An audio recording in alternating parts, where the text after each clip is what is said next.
Om ye dharma hetu prabhava hetum desham tathagato yavata esham chayo nirodha evam vadi mahashramanaye swaha. Om ye dharma hetu prabhava hetum desham tathagato yavatat esham chayo nirodha evam vadi mahashramanaye swaha. Om ye dharma hetu prabhava hetum desham tathagato yavatat esham chayo nirodha evam vadi mahashramanaye swaha.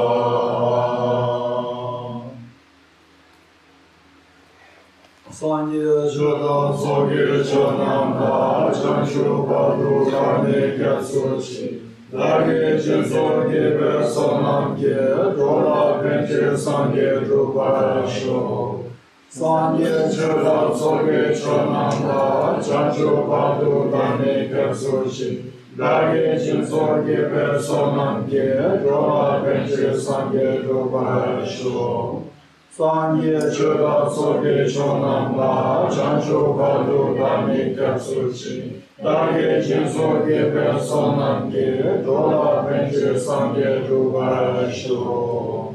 I go for refuge and turn my heart into the Buddha, the Dharma, the Sangha. My accumulations of practice of giving and so forth may I become a Buddha to benefit all sentient beings. I go for refuge and turn my heart into the Buddha, the Dharma, the Sangha. My accumulations of practice of giving and so forth may I become a Buddha to benefit all sentient beings.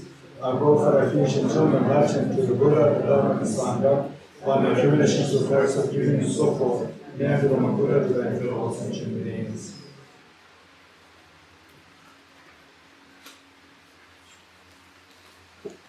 Okay, so I thought doing Bodhicitta now, but then going through the two good discussions. Since that the questions of very important questions coming up, so we need to continue with the with emptiness and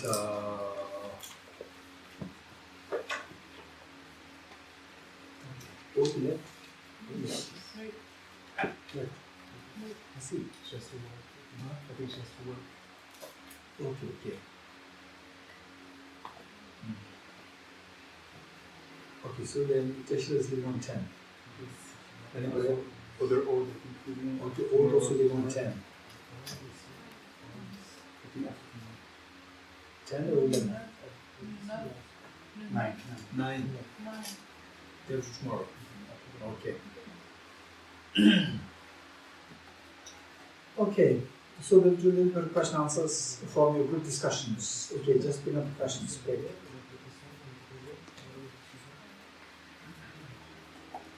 Yes. So when we do the meditation on the 6 elements, and we see the 6 elements, then we ask ourselves where is the self, and we say it isn't there. How can we be sure we have the correct object of negation, and how can we be sure this is not nihilism? Okay. Okay, this I see that in both groups, this is a discussion somehow around this area. So who's observing it, who is seeing this, or whether or not this is nihilism. Okay, this is a very serious question. For that matter, Heart Sutra, we talked about the two analysis. What are the two analysis?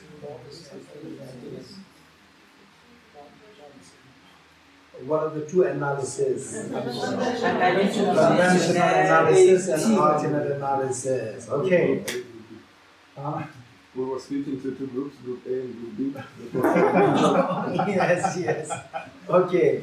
Conventional analysis as the okay. Now Group A, Group B, to make things easy. Now we go to the technicalities. Conventional analysis and alternate analysis. There are two analyses. Okay.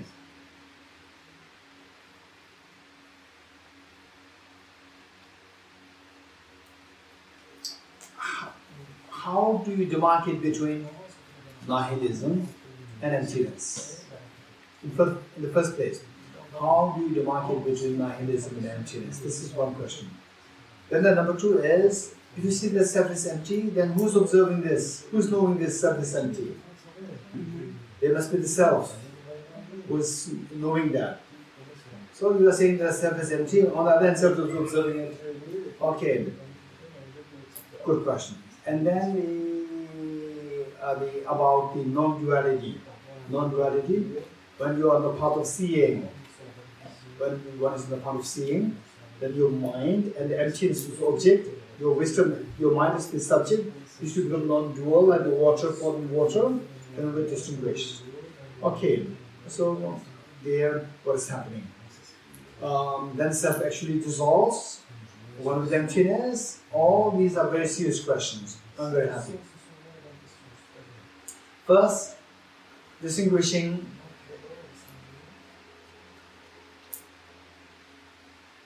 okay, let's say what we said is that the self can be found by the ultimate analysis or conventional analysis. Only by the conventional analysis. In other words, two truths. Conventional truth and ultimate truth. What is seen by the conventional truth, what is found by the conventional analysis is conventional truth. What is found by the ultimate analysis is the ultimate truth. This is what we have to know. And then because the self is conventional or ultimate truth. It's a conventional truth, it must be found by the conventional analysis. You getting it? Okay. Now, when you go into this analysis, okay, say, in the first place, what do you mean by conventional analysis? What is meant by ultimate analysis? This is, we need to look for a border. We need to look for the border when the analysis becomes ultimate, when the analysis becomes conventional analysis. So, for example, okay, where's Mike? Where's Mike? Where's Mike?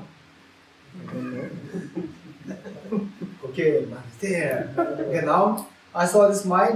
After seeing Mike, okay, this way of analysis. Where's Mike? I'm looking for analysis. I'm looking for Mike. I'm going some kind of investigation to look for Mike. Where's Mike? There. You're getting it? This analysis, is this something which is accepted as a proper analysis by the conventional world? Yes. Hey, did you understand it? Yes. What did I say? Where is Mike? Right? Where is Mike? Okay, so then you say that he's there. So this analysis that I'm looking for Mike. Where is Mike? I'm analyzing Mike. I'm investigating Mike. So this analysis, is this considered as a sensible analysis by the conventional world? Yes, no? Yes. Yes. So that is known as, so when you analyze something in which the ordinary conventional world accepts, oh, that's fine, that is acceptable.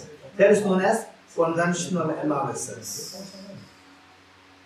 Now you cross beyond that. For example, you see, okay, you're looking for where is Dorji, and then the Kunyala said that he's right in front of you. Okay, we are happy he's there, right? He's there. Now after finding me, after seeing me, still you ask me, where are you? Where are you? Your ears is the dorji, your body is the dorji, your mind is the dorji. This analysis, is this something acceptable by the conventional world as a proper analysis? You should know. The moment you go to this, the conventional world will say that you are crazy. You getting it? This analysis, with the conventional world, will not accept as the proper analysis. Going deeper into the, you cross the border. Where is the origin? You are okay? You find that he's here. That's fine. Beyond this, if you go, after finding this self, beyond this, if you go to look for the origin, then you have crossed the border of the conventionality. The moment you cross the border of the conventionality, you are looking for the ultimate. You're getting it? Then it becomes ultimate analysis. The moment you're looking for Dorji, and then you cross the border of the conventionality, you look for Dorji beyond the border of the conventionality, you're looking into the ultimate. So that analysis becomes the ultimate analysis. Analysis of the self, of the person, which crosses the border of the conventionality, that analysis is known as ultimate analysis. With ultimate analysis, you will never find conventional truth. You getting it? Okay. Now, say, our question is, okay, so, what is nihilism and what is emptiness? Right? So this mind, within the same stream of mind, we can say that half is conventional analysis, half is ultimate analysis. Your mind, where is the origin? Okay, where is the origin? You are looking around, in my room, outside, kitchen. What is this analysis? Ultimate analysis, conventional analysis. That is conventional analysis. Then after you finding me here, and still you ask, where is the origin? Where is the origin? Where is the origin? Right? In my lungs, my heart, my mind, like this. Okay, now this analysis is what? Ultimate analysis. With this analysis, you will never find the origin. What you will find? You will find the emptiness of the origin. You are getting it? With the ultimate analysis, you will only find the emptiness of the origin. You will never find the origin. The origin is found only by the conventional analysis. Don't forget it. Now the question is, how do we distinguish between nihilism and emptiness? Right?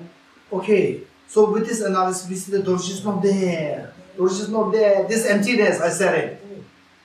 And then, in what way we can distinguish this origin is not there versus the origin is not there, nihilism. Nihilism, the origin is not there, and emptiness, the origin is not there. How do you distinguish the two? This question. Okay, hold on for the time. I know Thomas has a brilliant question. Right? Just hold on, just listen. This is very important. How do you distinguish between the origin is not there, the origin is not there, which is understand emptiness, the origin is not there, which is nihilism? How would you distinguish the two? You getting it? Okay. If you say the origin is not there, by the conventional analysis, this is nihilism. If you say the origin is not there, through ultimate analysis, this is emptiness. This is not nihilism.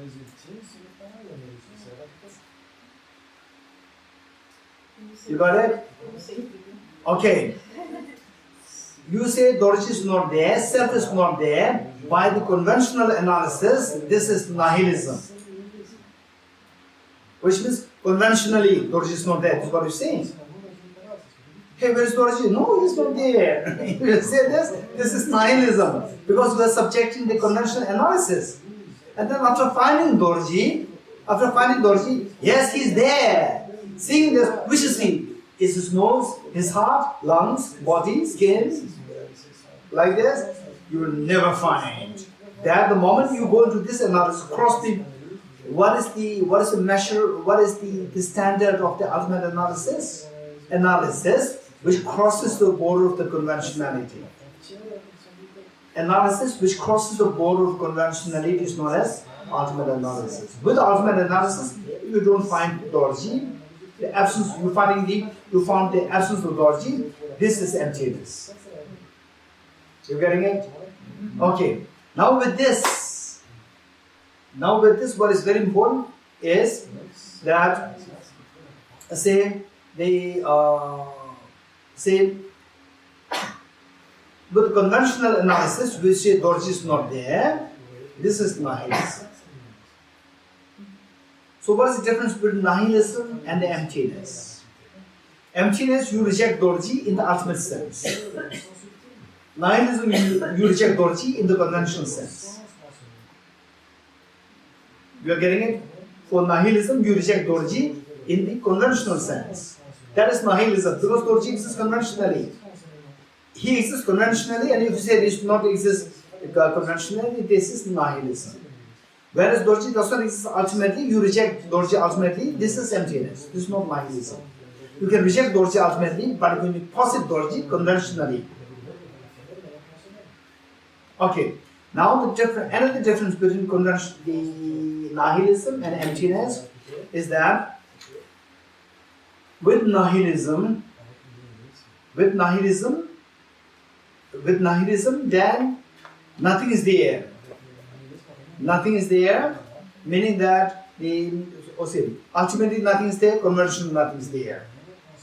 Which means you are rejecting the cause-effect relationship. You are rejecting the cause-effect relationship. Whereas in the emptiness concept, although you reject cause and effect on the ultimate level, but you accept the cause and effect on the conventional level. So the cause and effect is operating.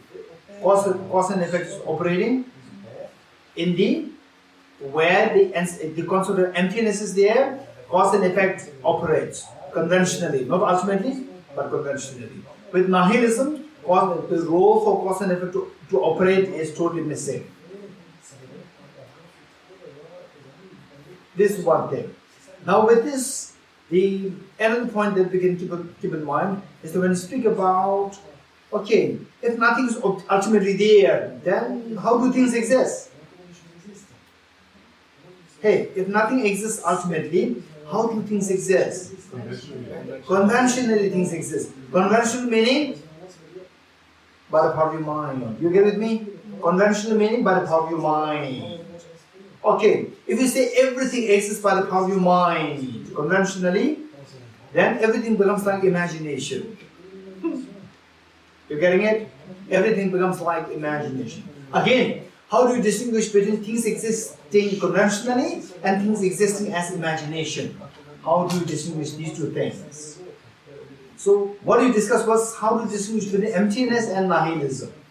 You're getting it? Now I'm bringing another one. That is, how to distinguish between things existing conventionally and things existing as imagination. How do you distinguish the two things? If things are conventionally existing, meaning nothing from the object, it's just coming from the mind, then it becomes like imagination. How do you distinguish between these two things? Things existing as just conventionally by the power of the mind or as a mere imagination. These two become the same. Answer is these two are not same. These two are not same. In what way these two are not same? Imagination, cause and effect does not follow. Imagination, you can imagine that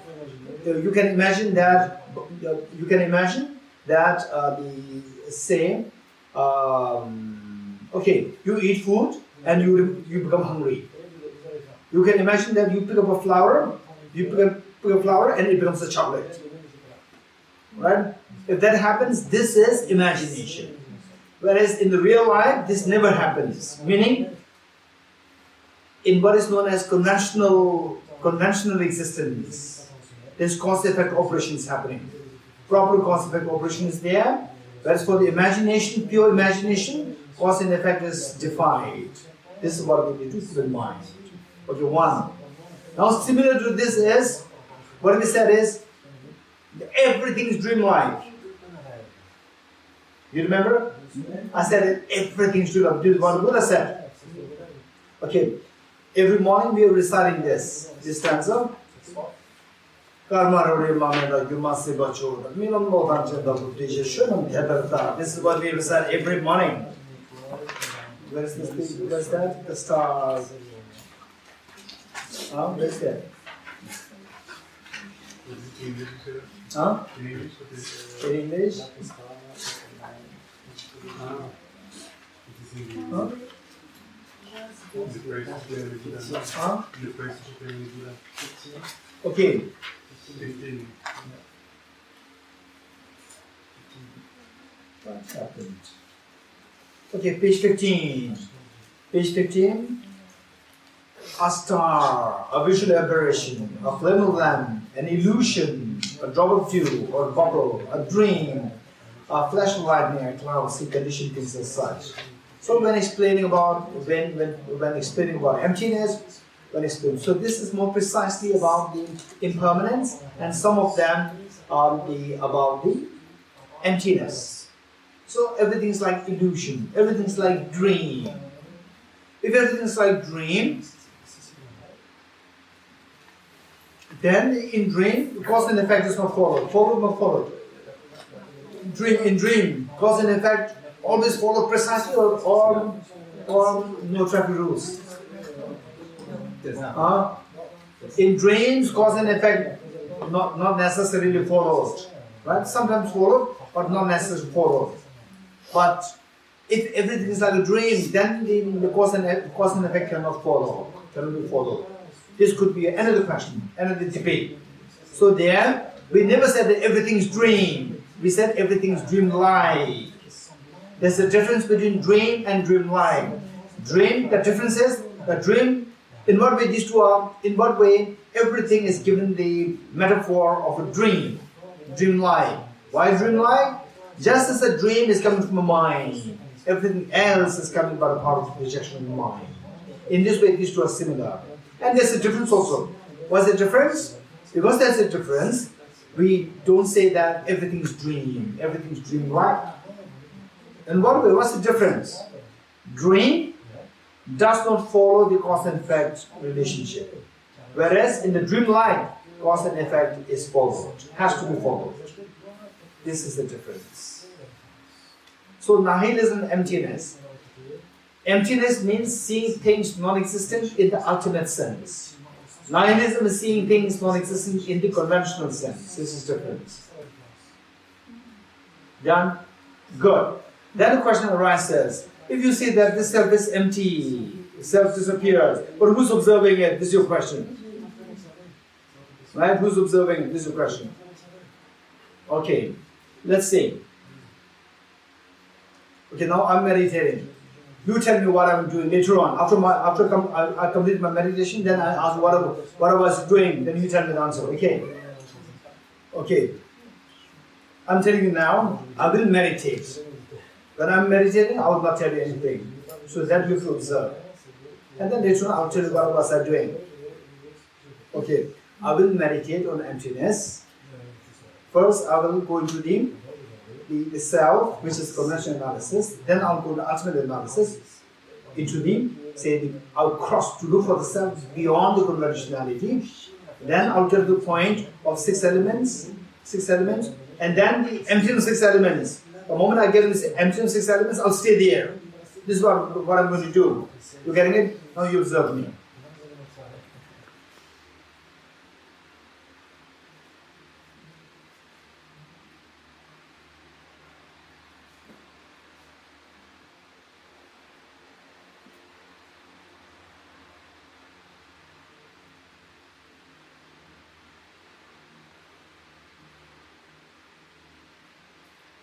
Tell me, what was I doing?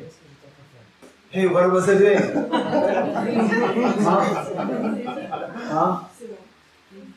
Just trust me. I told you. He may be thinking something funny things. No, I was seriously meditating emptiness, right? What was I doing? So meditating. Okay. Who was meditating? You were meditating. You. Okay. With respect to you, you see Dorji meditating. With respect to Dorji disappeared. Don't forget it.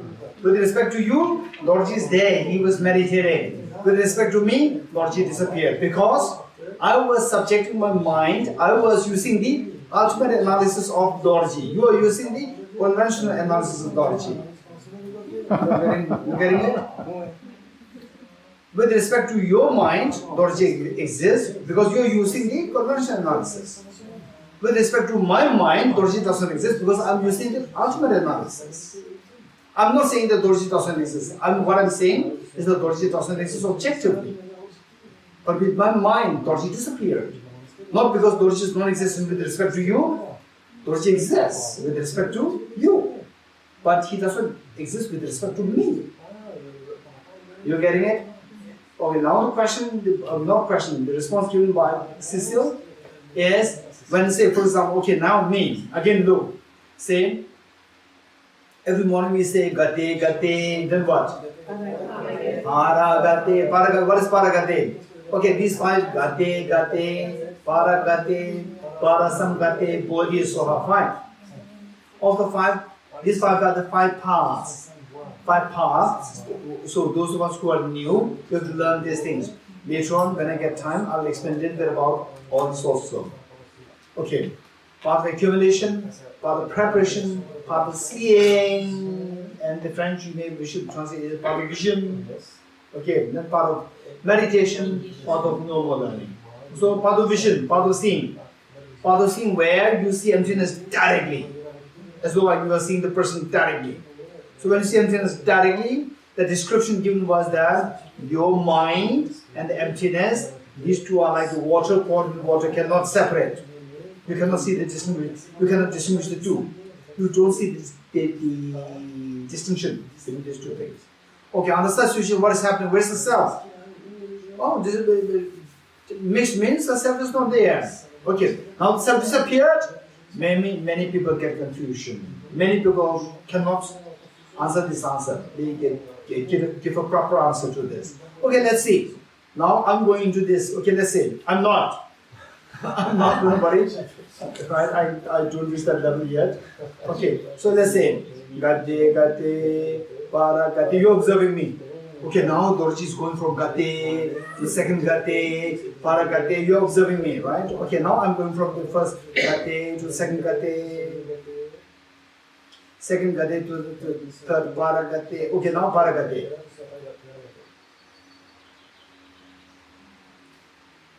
Now with respect to me, Dorji's mind and the emptiness, these two are mixed. There's no distinction left now. And if your realization, if your spiritual realization of emptiness is subtler than mine, more evolved than me, then you can see from my body language and all these things, you can see that, okay, now he's deeply non-dual experience of emptiness, direct experience of emptiness. You are seeing that. Okay. Now I asked you, what was I doing?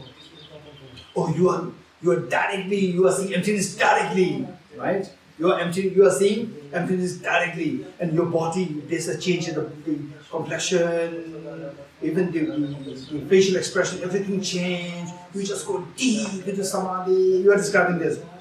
But in my mind, there's no facial expression, everything dissolved with emptiness. With respect to me, I am dissolved in emptiness. With respect to you, I'm not dissolved in emptiness. You getting it? So, Heart Sutra says, form is empty. Group A, Group B.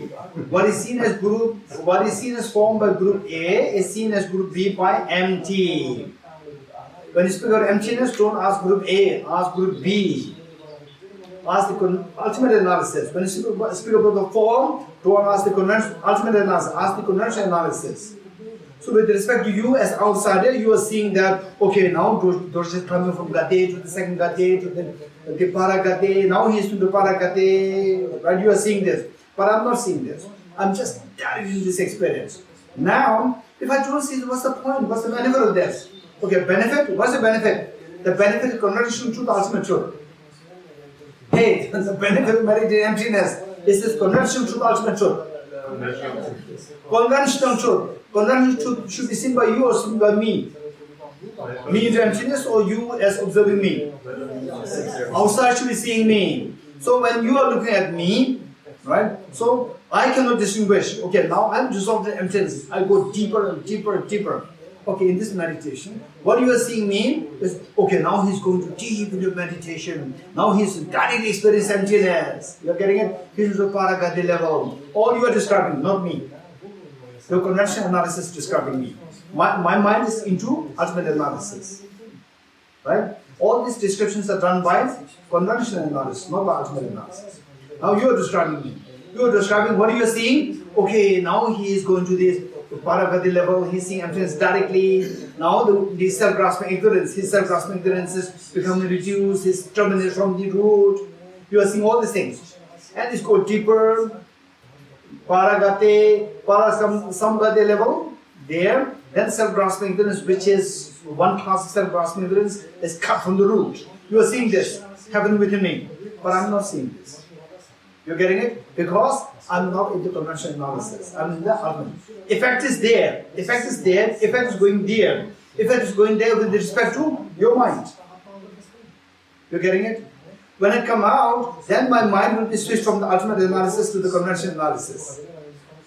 My mind will be switched from the, okay, then I come out. I come out of meditation, then my mind switched to what? Conventional analysis. Then I'll be asking, oh yes, earlier I used to be very short-tempered, now my anger is gone. Right? My anger is gone. Now I can see everything like a dream, as an illusion. Right? I can see that. All these are description of the conventional analysis. You're getting it? This is how we need to make the distinction. So if somebody says that, but he sees the emptiness of this self-dissolves. Yes, with respect to Dorji. Right? But who's observing? Who's meditating? Dorji is meditating with respect to you. You are saying Dorji meditating. You're getting it? It's not that nobody is meditating. Yes, somebody is meditating. Don't worry. Somebody is meditating. You are meditating. But it is not necessary that you should see that. Right? When you are in the forest, it's not necessary that you should see yourself in the forest. Somebody else from outside will see that you are in the forest. When you are in the forest, you will not realize that you are in the forest. Because you are not seeing the forest, you are seeing the individual trees. But somebody from outside will see that you are in the forest. Right? So likewise, when you meditate emptiness, you are meditating. Don't worry, you are meditating. There's a self. The self is not annihilated. But with respect to the ultimate analysis, the self is not seen. But the self is still there. How do you know the self is there? With respect to conventional analysis. Right? Okay, if you are able to know this, the two contexts, conventional analysis, ultimate analysis, then all these problems will be solved. You getting it? Okay, good. Okay, yes. So I'm going back more to the basics.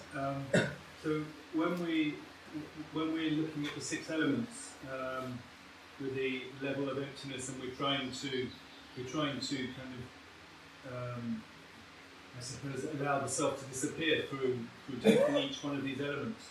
So I don't have a problem at the beginning. I go through the earth element and I look at the skin, as you said, and I can get rid of that, and that's okay because that's obviously not myself, and the bones and etc. I can think of the heart being replaced and so on and so forth. I can think of then I go to the other elements, the water. I can think of the blood being replaced and so on. Consciousness, right?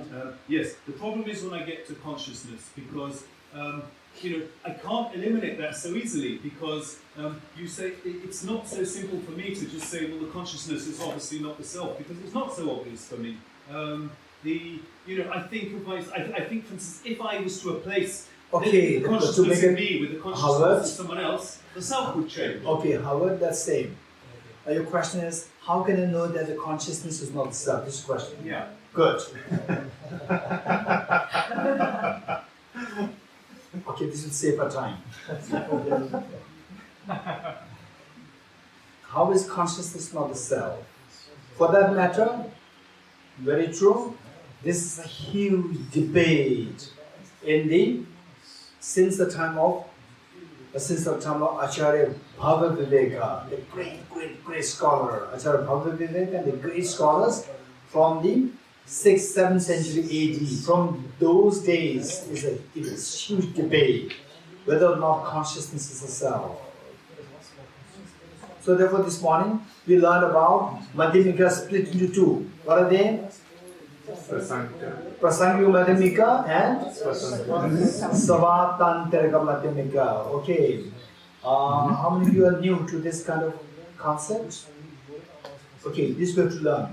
Madhyamika you split into two. Prasangika Madhyamika and Savatantarika Madhyamika. This you have to learn. Okay.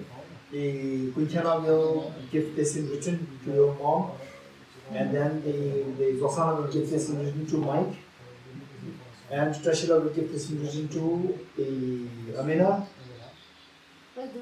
You don't know? Okay, then the Patrick will give this in written to Jane. Anybody else? Okay. Okay, they're here, Zosana. Okay, for the Isabel, we have Quinchana, the mother and sister both. Okay, anybody else? Okay, so the idea is the split, one split between these two schools. What splits the two schools, on what divides the two schools is Prasangika. We call it, to make it very easy, let's say we'll call it higher of the two. Prasangika higher and Savatandra Madhyamika the lower of the two. The two this is how now it becomes so easy for us. It's like a spoon feeding. Otherwise, it's not that easy to split. How to see the distinction between these two things? These two, how to distinguish which is which? It's so difficult. Very fine line. Lower school, which is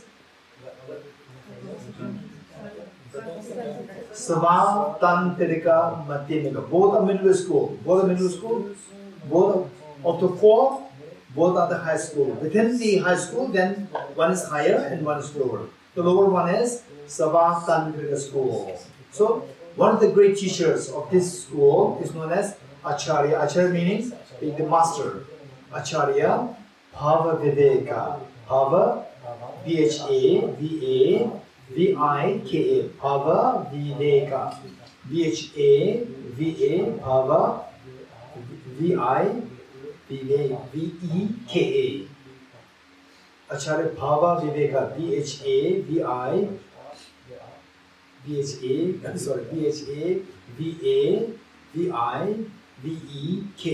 Bhava Viveka.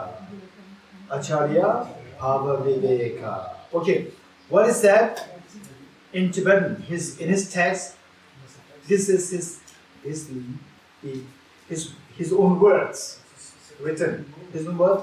What is that? He said is that Kojan number shabal,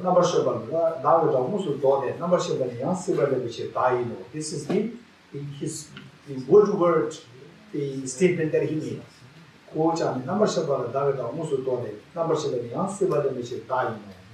So what he was saying in English translation is that we will propose the consciousness to be the self, consciousness to be the label, consciousness to be the referent of the label self. We will propose the consciousness to be the referent of the label self. Number shabala, because consciousness is the one which takes the transmigration, which takes the rebirth. Therefore, it is the self. Very powerful reasoning.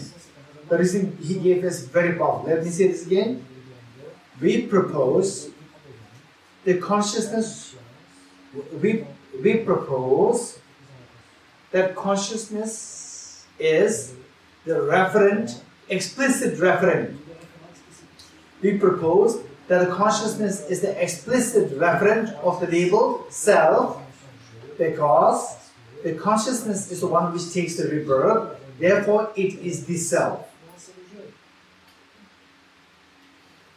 We propose consciousness as the explicit referent of the label self, because the consciousness is the one which takes the rebirth, therefore it is this self. Okay, let me explain what Acharya Bhava said. What he said is that we all accept.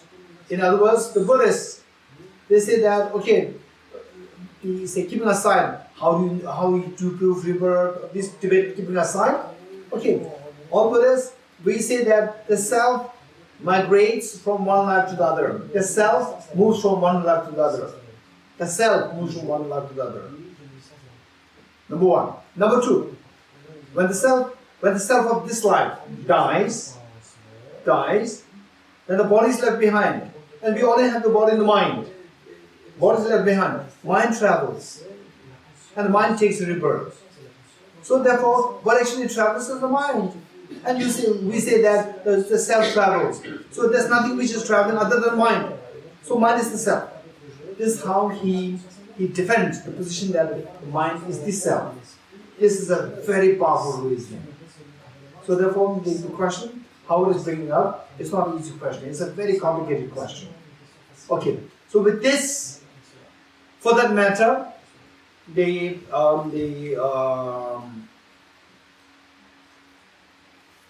emptiness of the mind. You get it? Today we discuss about the emptiness of the self. Now we need to discuss on the emptiness of the mind. How even the mind is like illusion. If you get this, then this becomes very easy. If the mind is like illusion, there's nothing there to grab as the mind, then how can you say that this mind is self? It becomes very easy. Okay, for that matter, saying in this course, we will try our best to cover that. Cover what? To establish mind as empty, no, the emptiness of the mind. And this is so relevant. This is so relevant in the context, in ways that the mind, okay, at times when we go through difficult times, okay, how many of you went through difficult times in your life? Raise your hands. Really very painful, feeling so low, feeling very low. Okay, raise hands. Okay, how many of you don't know what is feeling low? What's the meaning of the feeling low? How many of you raise hands? Those who don't know what it is. Okay, we all know what is meant by feeling low. Okay. So that feeling, do you agree with me? That even this feeling of low feeling, even this also your mind. Do you agree with me or not? It's a mental state. Do you agree with me? Okay. So this feeling of low, you see it as so objective, real, so solidified. Particularly when you feel, say, very sad or say unhappy, depressed. What is the feeling like? What's the feeling like? It's very corrosive. It's so like the inside is so heavy, it's dragging you down. Do you feel like that? Okay. Even this, and that is so bothering, it's so disturbing, it's unbearable. That feeling, why you feel it is unbearable and bothersome and unbearable is because you see this feeling as objectively real. If you know how to meditate on the emptiness of the mind, you can easily meditate on the emptiness of that low feeling. You can meditate on the emptiness of the painful experiences, painful feelings. So, if you then, on that basis, then who likes to, in future, how many you can see the prospect? Okay, anytime I can have a very painful experiences, anytime. Understand? Okay, that time I like to meditate on the emptiness of the pain. How many like to do that? And not only meditate, the effect is felt. Understand? Oh, if you really want to feel the effect of that, you have to start from today onwards. Don't wait till that happens. Right? You have to start meditating from while the effect is not felt. That's very important. You have to keep meditating on this. Yes, Howard? The initial part of the meditation that we mentioned in the last class, when we were saying, so the self, when we were going through the elements, the 6 elements, we were doing it conventionally. We were saying, at first, we were saying, so the self is not the, is not the fire, is not the water. And in that conventional sense, that at least, the self seems to be the mind, for me. Who said it?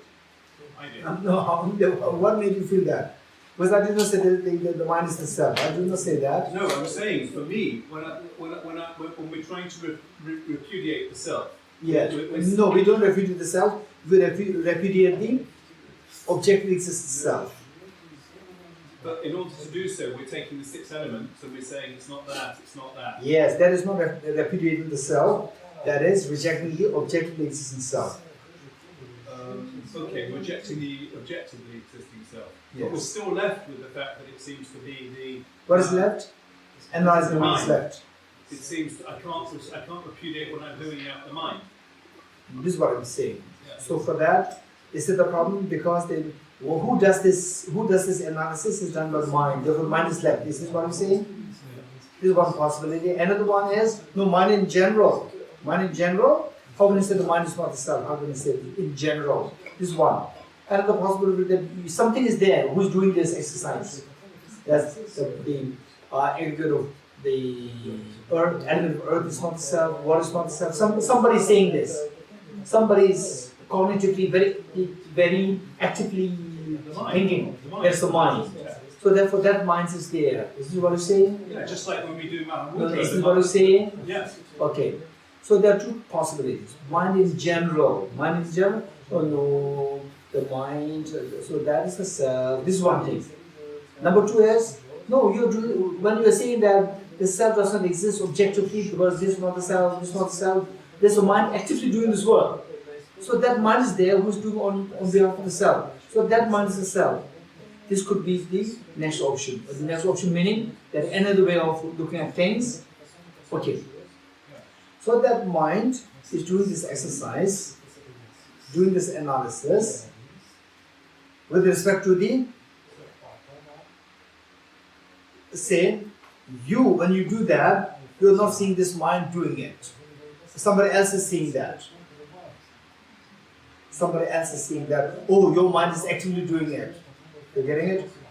With respect to me, because I am subjecting, I'm engaged in the ultimate analysis. This ultimate analysis does not see the conventional truth. So mind can see the mind actually working, like when we No, that's true. Listen. So say my mind is ultimate analysis, right?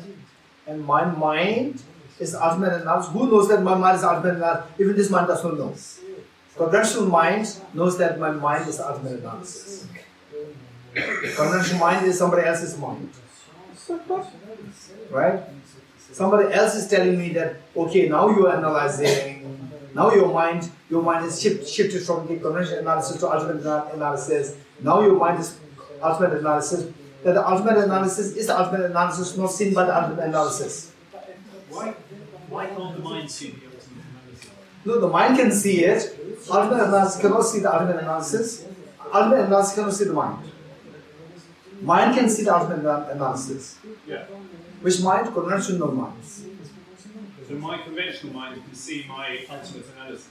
Not your conventional mind, because in your case, either you go for ultimate analysis or you go for conventional analysis. One, you cannot do both together simultaneously at this point. Either you go for ultimate analysis of the mind or conventional analysis. You have to. That's my question. It's not self-evident why I can't do both at the same time. No, the point is, okay, just imagine that, okay, do the calculation, right? 2 plus 2 was answered. When you say 4, are you meditating emptiness? When you say 4 with a smile, with emptiness you will not smile, guaranteed. So your mind works, mental consciousness, not the sensory consciousness. So all this analysis is done by the mental consciousness, not by the sensory consciousness. Sensory consciousness, 5 sensory consciousness plus mental consciousness, 6 can come together. But the mental consciousness is only one at a time. The mental consciousness, either it should be conventional analysis or it can be ultimate analysis. Go for one. It cannot be 2. Okay, any more questions? Yes. possible that the main mind is absorbed in a kind of emptiness, and still we have the mental factor of investigation that is Okay, I already gave the answer. Don't worry, I'll give the answer again because this is a very complicated issue. You're getting it? What do you want to choose one? You want to be the meditator or I will be the meditator? You choose one. I am the meditator. You will be the meditator. Not only meditator, you will be the paragati level. Okay, now be the meditation. Okay. Yeah, don't smile. If you smile, you are not meditating. Anyway, we not have Okay, now you're doing meditation, right? You are into the meditation, emptiness. Okay, so for you, your mind as a subject and emptiness, these two become non-dual. You cannot separate with respect to you. Now we are all observing you, right? You are all observing. Wow, the mind has become so subtle. We observe, you're not observing, you're not observing, right? But we are all observing you. Oh, now Cecile's mind has become so subtle. Her discrimination is extremely refined.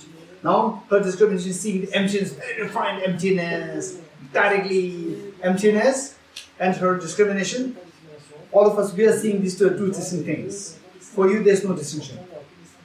Yeah, but so discrimination and investigation. I said yes, it is there because we are seeing it. But for me, they are manifest. Because you manifest not that this is not issue. Your mind is totally into the ultimate analysis. With respect to ultimate analysis, you can never see the conventional truth. Discrimination is conventional truth. Yeah, but okay,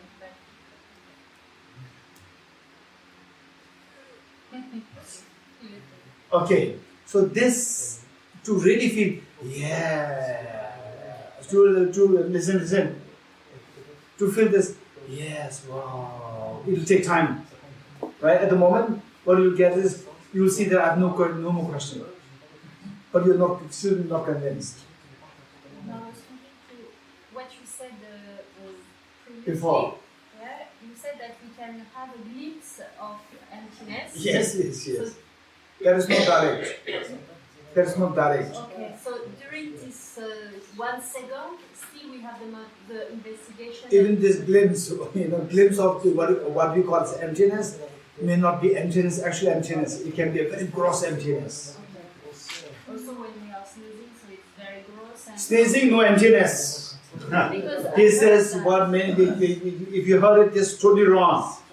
With sneezing, no emptiness. Don't expect that.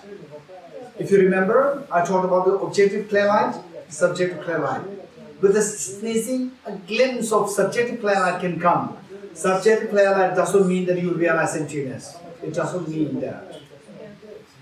People can meditate on subjective clear light. And subjective clear light can manifest so vividly. It doesn't guarantee that it is seeing emptiness.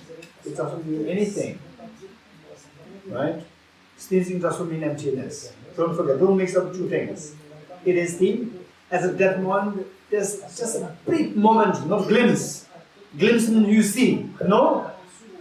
Brief moment of clear light activating. Clear light that activates in us, we are not aware of that. We are not aware of that. Right? We are not aware. Every time we die, we experience clear light. We went through, the clear light becomes manifest. Subjective clear light, I'm not talking about objective clear light. It's not that with the clear light, then you realize emptiness. No. For that, you need a separate practice. Without a practice, even if you manifest the clear light, it doesn't guarantee that you see emptiness. So emptiness has to be studied separately. Clear light used to be activated separately. Then when these two both, emptiness, you realize emptiness, you have activated the clear light, then you meet the two. This is a separate practice. Without practicing, emptiness will not come automatically. Even if you have activated the clear light, manifestly, you activate the clear light with your training, with your practice, you activate the clear light.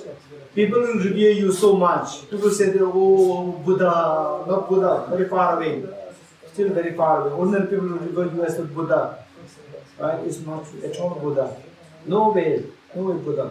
Not even the first part.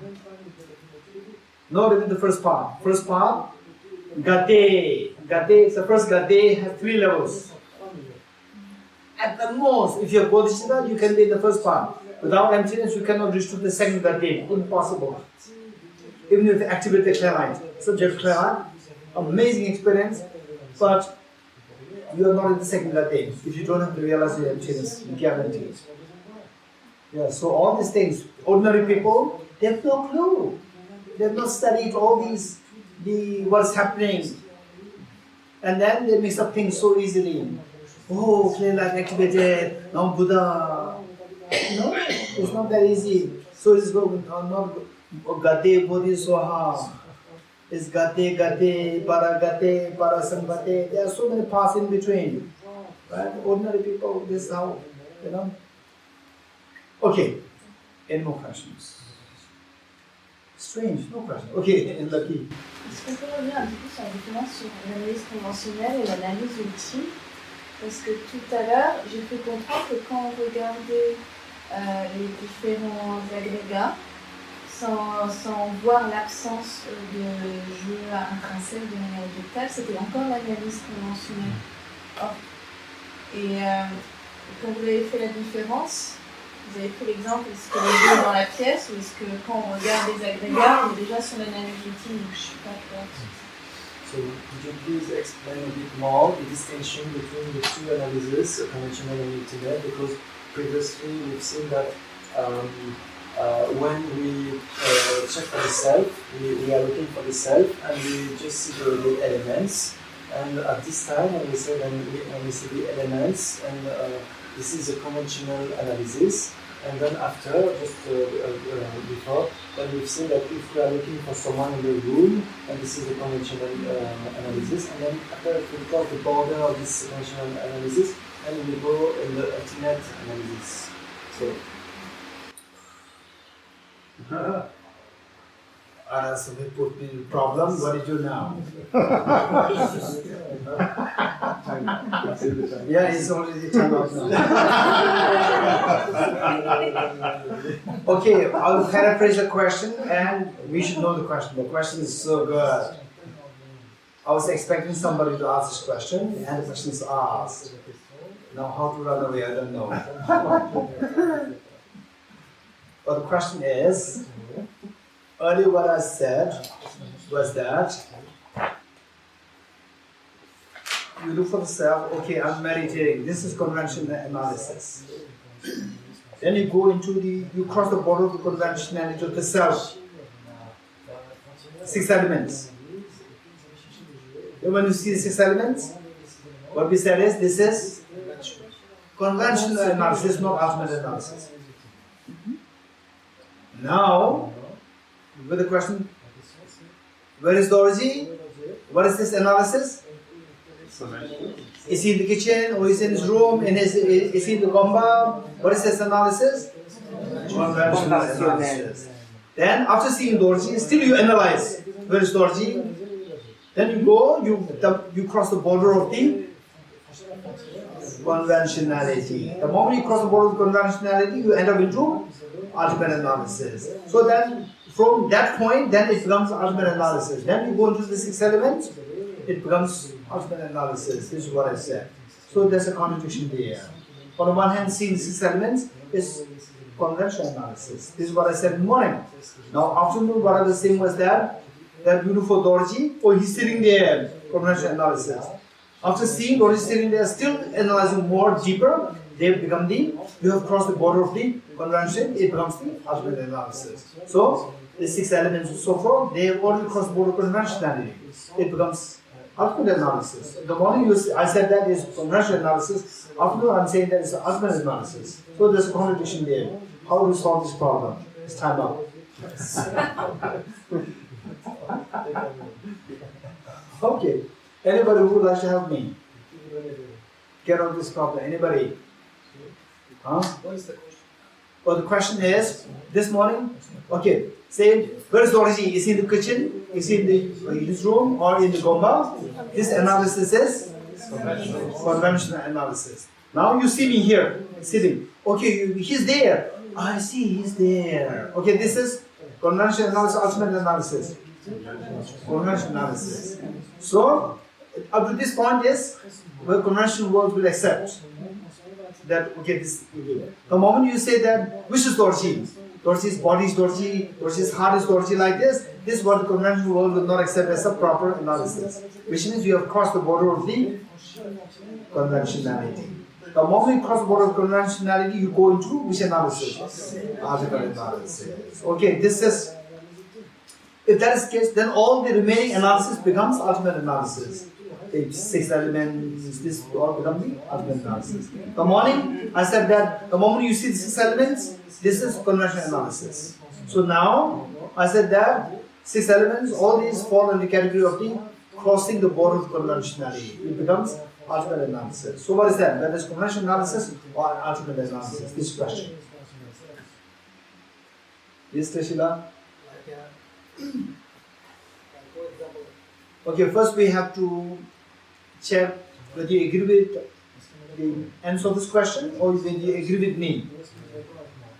If you say agree with me, then you have to give the answer. Okay, yes, Trishila, give me the answer. Like when you analyze the actions, the ultimate elements, so the whatever like let's say dashi. So convention like when I start to put dashi to ultimate elements, I'm looking for the actions of the dashi. Yes. So they like once you get the action of dashi, then whatever is the like you have to like the when the ultimate elements you can only see by atoms. Okay, yes. So what I'm looking for is action of potassium. So action of potassium is the ultimate truth, and the atom is the conventional truth. Okay, so the mind which sees the emptiness of Tashi, this is the ultimate analysis. The mind which sees the atoms of Tashi, this is the conventional analysis. Happy? Huh? No, I know she didn't get the answer. I know.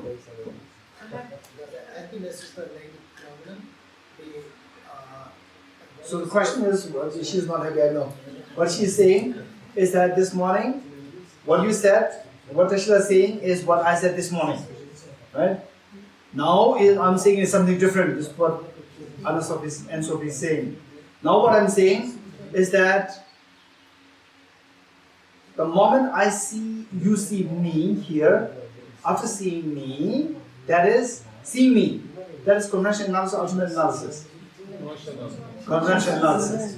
Then after seeing me, still you ask, where is the origin? Right? Body, 6 elements like this, that you have crossed the border of conventionality.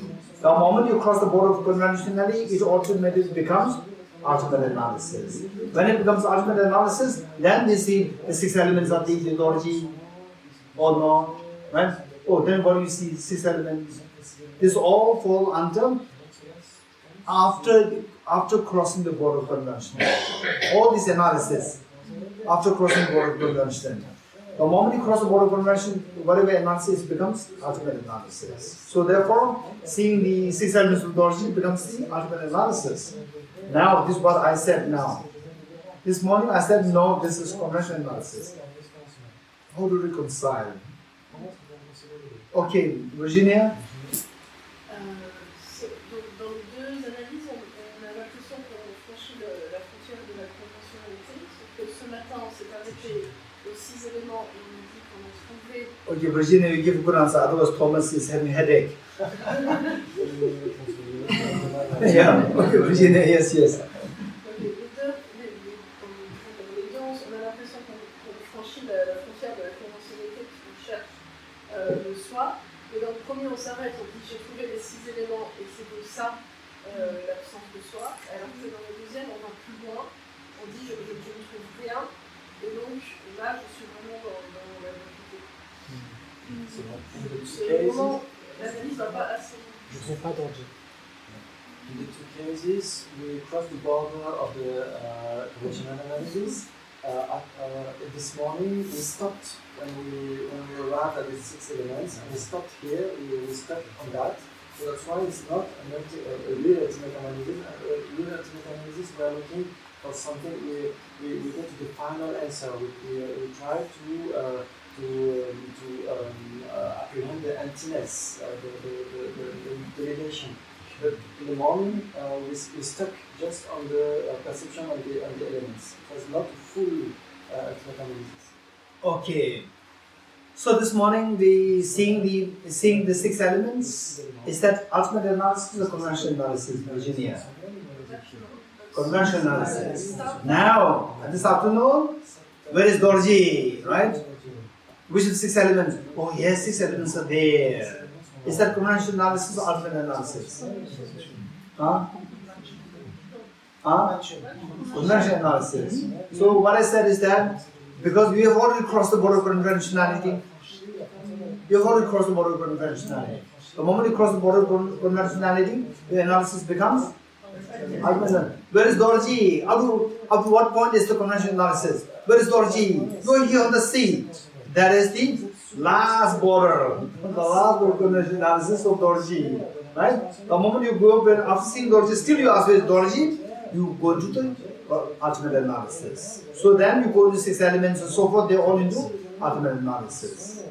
Right? Whereas morning, 6 elements, you see 6 elements is conventional analysis. Okay, who can help me? Okay, let's see. Yes, Jane. C'est-à-dire que quand on va chercher dans les isolés, c'est-à-dire qu'au départ on voit la personne, et puis après on voit qu'elle est composée d'isolats. Et si dans ces isolats, après on ne trouve pas la personne, là on entre dans l'analyse ultime. So in this case, we are looking for different isolates, and so if we pick up the isolates of the absence of the person that we are looking for, ultimately, then we are in the ultimate analysis.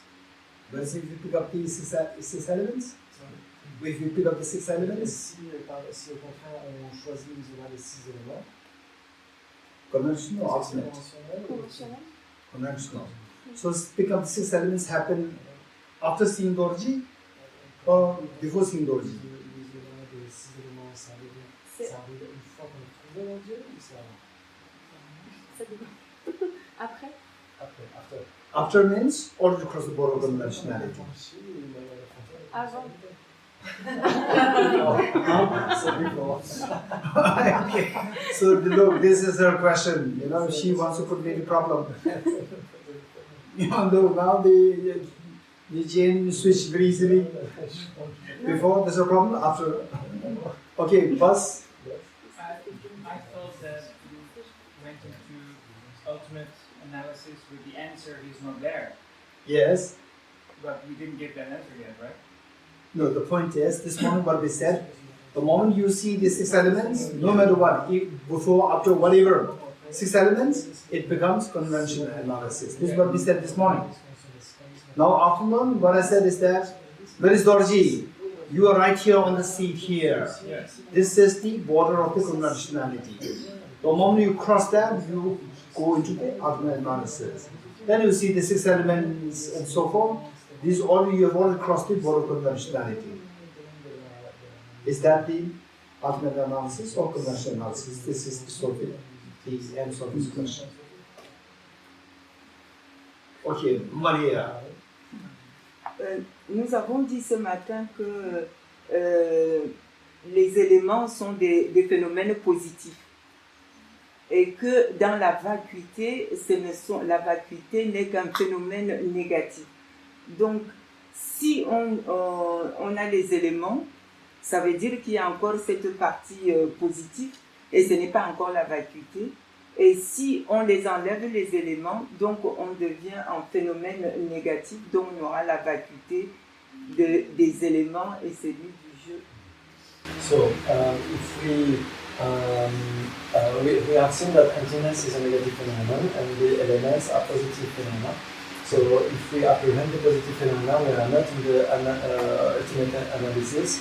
if we further check the elements themselves, or if we apprehend the absence of the self ultimately, then we will have the mere negation, and in this case we have the ultimate analysis. Okay, so Maria's answer and James' answer, these two are much more the same. Okay, to the Vijala. I'm not sure, but maybe this morning one analysis was done only from your own perspective, and this afternoon the one analysis was done by outsiders, and the other analysis was done by you. No. So say, where's Dorji? You asking. You getting it? You are Dorji. You asking. Just with respect to you. Don't think about me. With respect to you, you see Dorji. After seeing Dorji, then say, where is Dorji? The body, Dorji, mind is Dorji. You go like this, you have crossed the border of conventionality. So you enter into the after analysis. So it's only with respect to one person, not the two sides. Okay, anybody who can give the answers? Okay, yes. But answer is not easy, Tajila. She's very tough. From Asia, I know her.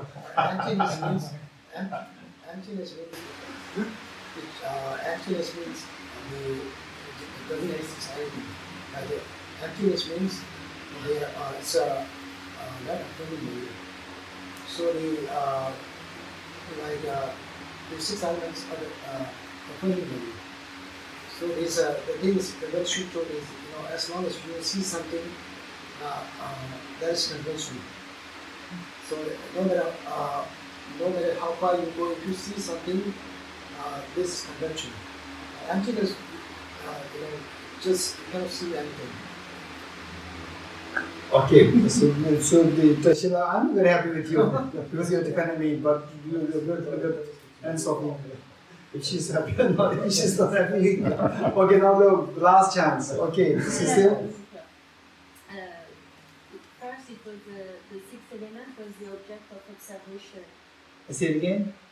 First, the first talk was on the 6th element, and the 6th element was the object of observation.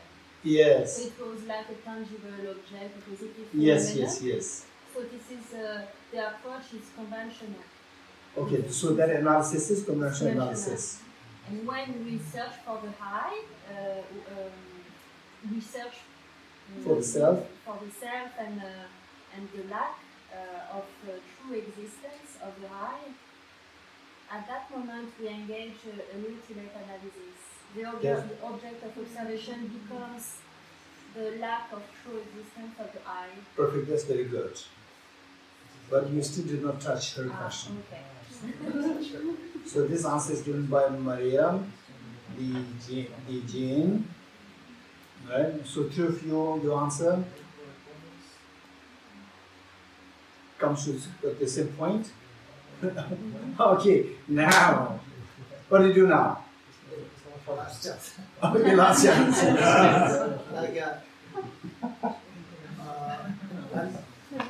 When I'm meditating on emptiness, then my approach is observing me. Yes. So I'm the one I'm experiencing emptiness, but I can see myself, right? Yes. He's the one who is observing you. Yeah. Who is Patrick is seeing you, yourself. Yes. Then for him it's emptiness. Yes. For him it's a convention. Conventional self. Yes. Even the six elements, right? Yes. So when you see the 6 elements, instantly you switch to the conventional analysis. This morning, this is what we said. Yes. Okay. Now the last chance. The Katia. En fait, si on veut méditer sur la vacuité, au départ, il faut décider de méditer sur la vacuité. Donc il faut déjà se mettre dans la tête qu'on va chercher quelque chose dans les éléments. Et donc il faut connaître, il faut se préparer à savoir ce qu'on va voir dans le déroulé de sa méditation. Sinon, on ne peut pas faire comme 6 choses à la fois. Si on se pose la question, si on est dans le conventionnel ou dans l'ultime, c'est après, quand on est sorti de la méditation, on se pose la question si on a réussi ce qu'on devait faire avant ou pas. Enfin, c'est ça la problématique. So, when we are doing this continued analysis, first we know what we are looking for. We are looking for some objective existing self, the object of negation. So that's what we have in mind when we are looking for the self among the elements. It's not the element that we are looking for. We are looking for the self among the elements and so on. But after we go out of the meditation, then we know if it was conventional or intimate because of that previously decided object of negation that we were looking for. Okay, so the question is still that you crossed the conventional analysis already. You crossed the border of conventionality. Then afterwards, seeing the 6 elements, you have the alternate analysis. This morning we said that no, this is conventional analysis. So this is the contradiction. How can you solve the contradiction? Okay, yes. You're looking for the self, but what you find is only conventionalities. So you look for the self, so which you're not finding it. So what you find is only smaller instances of the conventional existing self. Yes. And then you ask the second question, or your conclusion will be, okay, where is the self? It's not there. And that makes it the ultimate analysis. That's the ultimate analysis. Yeah. Okay. So it's the whole process, isn't it? Okay, so in the first place, the question must be very clear. We have to look at, and Sophie, if she's smiling, then it's good. If she's not smiling, which means that she did not get answered. Right? Okay, I agree with what Frank said, but still the question is crossing the border of conventionality. The moment you say Dorje is there on the sea, this is still within the domain of conventional analysis. The moment you say, after seeing this, still you ask, where is Dorje is falling, you have all crossed the border of conventionality. Then you see the 6 elements, you have crossed the border of conventionality, there should be alternate analysis. This morning we said that this is conventional analysis. How to resolve this? Okay, any new hands? New hands. Okay, Marshall, the charge. Quand on a franchi la frontière de franchir la frontière de l'analyse ultime, on va commencer à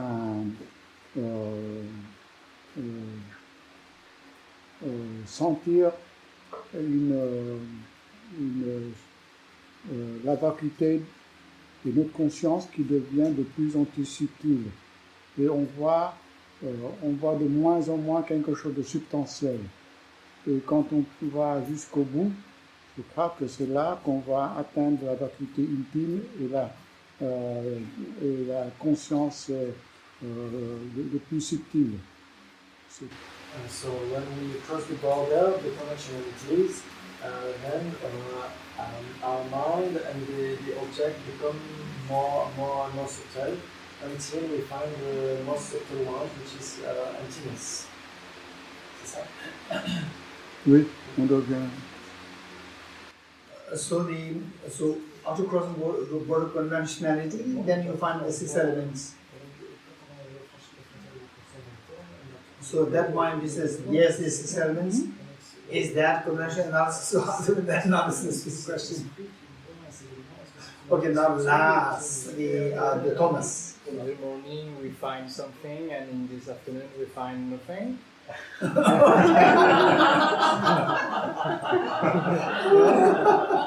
Okay, that's interesting. What is your question to me? Yeah, in the morning we find 6 elements, so it's not emptiness. And this afternoon we don't find what we was looking for. So Interesting. Okay, Maria. Oui. Dans notre analyse ultime, je crois qu'il faut enlever les 6 éléments. Oh, non. Non, non, il ne faut pas enlever. Il faut enlever.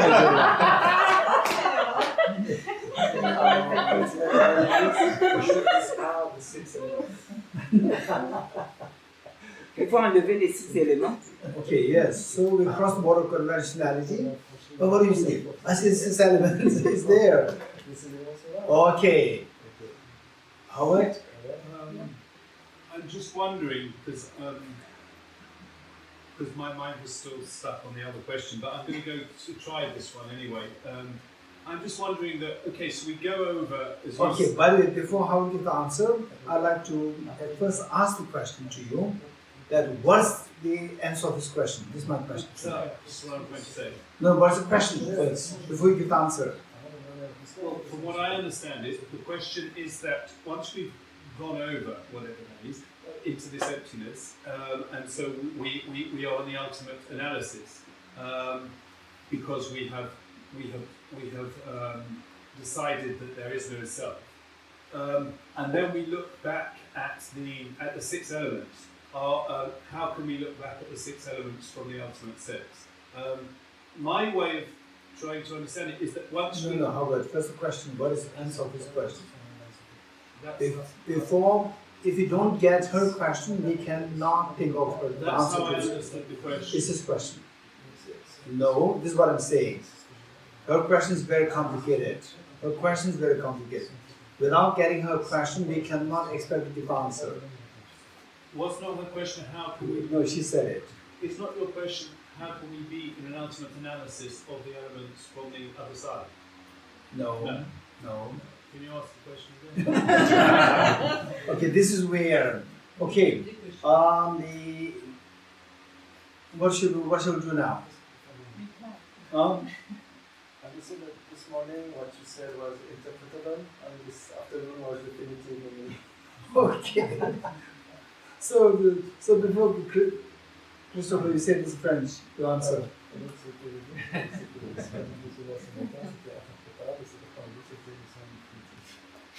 Okay. So for that, Christopher, before you decide, you have to ask me. But the first one is interpretable, definitive. You will ask me. Also know both are definitive. Guaranteed both are definitive.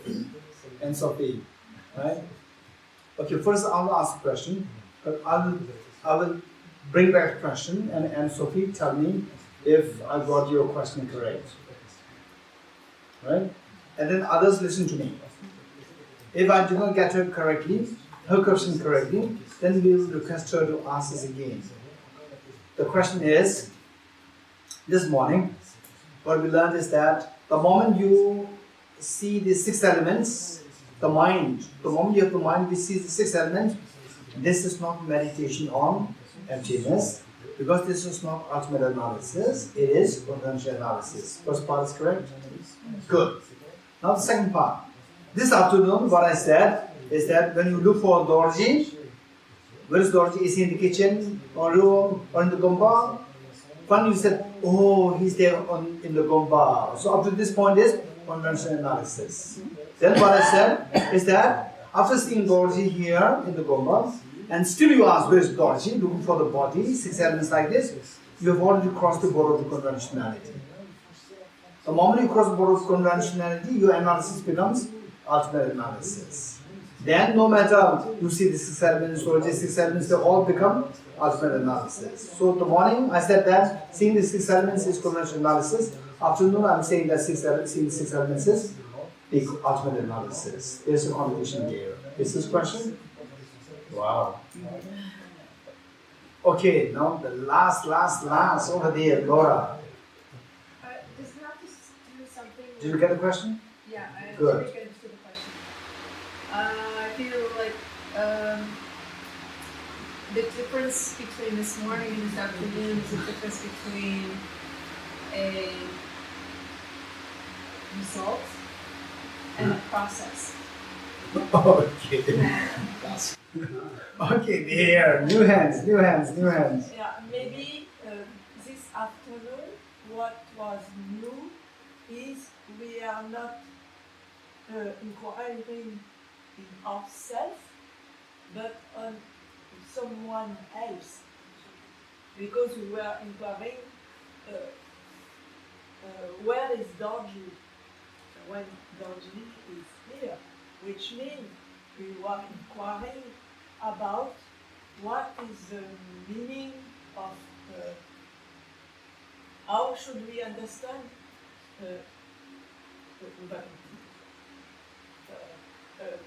which is not reality. Okay, the answer is very simple. If I don't give you the answer, you will not sleep at home. You will keep thinking. The answer is very simple. Same, when you say, when Dorji is right here in front of, on the seat here in the Gomba, that is cognition analysis. Then from the cognition analysis, then you see, after seeing Dorji, then you see, where is Dorji? You cross the border conventionality, which means you go into the ultimate analysis. From the ultimate analysis, you can easily switch to conventional analysis like this. It's very easy. It's not necessary that the moment you cross the conventionality, you will always remain in the ultimate analysis. Not necessary. You cross the conventionality, you go to ultimate. From there, again you come into conventional analysis, ultimate analysis, conventional analysis. It's very easy. You can switch very easily. So the moment you say, oh, 6 elements are there, you switch to conventional analysis. Right? Okay. This is not okay. And so, are you happy? If she smiles and she says yes, then I'm happy. Which means that she got answer. Okay, we'll stop here. Everything good? Okay. Our Mary Christine's mother passed away, and most of you already know about her being severe health issues and in hospital. And last night she passed away. So this let us dedicate the marriage for the Mary Christine's mother, the late mother, and also to everyone in the hospital who passed away, who in the process of the passing away. And let's pray for all of them. So with this in mind, let's turn to the introduction prayer, page 284. Page 284.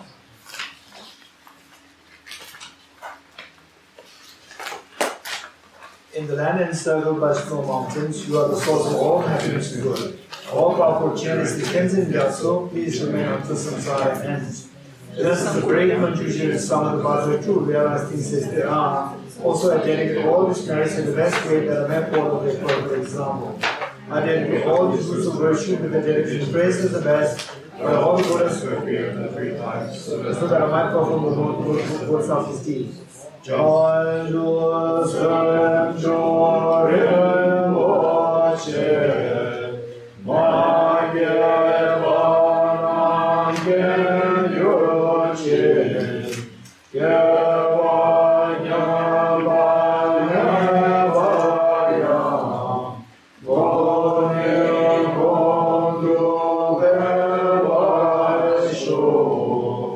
May the Supreme Bodhicitta that has not arisen, arise and grow, and may that which has arisen not diminished but increased forevermore. As long as faith remains, as long as intelligence remains, until then may I truly remain the start of the existence of the world. Of these virtuous actions, may I quit attain the state of Guru, Buddha, and lead all beings without exception into their enlightened state. I dedicate the memory of God's method, words of realization, the feasts and the prayers of all the Buddhas and Bodhisattvas for 3 times, and to the whole of the Dharma of teaching and realization. May I have all my fruit performance of this merit, never separate from the 4 gifts of my inner vehicle, and accomplish all the stations of the path, renunciation and bodhicitta perfectly with the 2 stages. With the wish to free all beings, I shall always go for refuge to the Buddha, Dharma, and Sangha until I reach full enlightenment.